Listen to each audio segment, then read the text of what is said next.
Some people cry when they hear their fate. Some collapse in disbelief.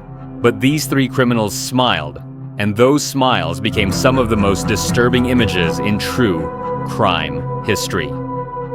The first was Aileen Wuornos, a homeless sex worker who became one of the most infamous serial killers in the United States after multiple men were found shot dead along highways in Florida during the early 1990s, when she was brought into a courtroom in Daytona Beach on January 27, 1992.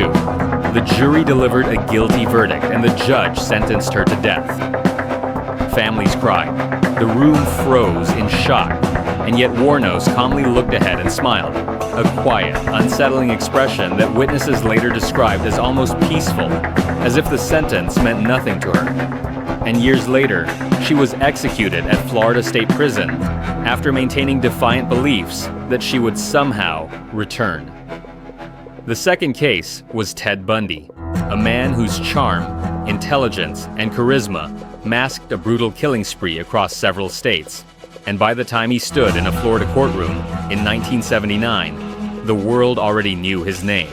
During the sentencing inside the Florida Supreme Court courtroom, the judge formally condemned him to death by electric chair. Gasps filled the room. Victims' families broke down. And while the judge was still speaking, Bundy turned toward the cameras and smiled with a calm, confident grin as if he still believed he was in control. A final display of narcissism before he was executed years later at Rayford Prison.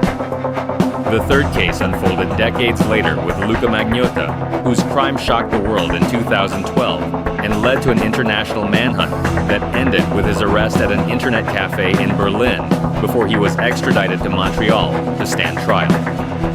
Throughout the proceedings, he posed for cameras, adjusted his appearance, and treated the courtroom like a stage.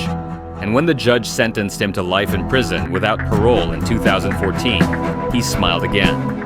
A chilling expression that many experts later linked to extreme narcissism and a craving for notoriety. And today, he remains incarcerated under the authority of the Correctional Service of Canada.